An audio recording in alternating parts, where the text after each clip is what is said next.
So this is the Wahl Corded Clipper Color Pro.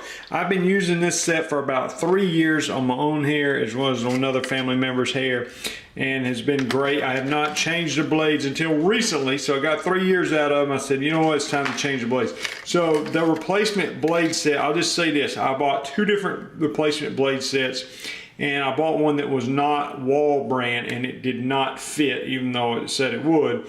But then I bought the official Wahl brand set to replace on this one, and it fit great. This is actually the replacement blade. So for me, cutting 2 people's hair, I got 3 years out of a set of blades before it was time. The Wahl 1045 blade set was a perfect fit on there, where another alternative brand did not fit it in my experience. It was very easy to change out. Simply take these 2 screws off, and there's 2 pieces to it. This large outside piece of metal and then a smaller inside piece of metal. Simply line them up in place, put the screws back, make sure it's nice and straight.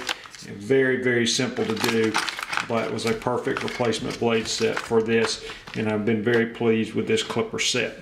Hope this video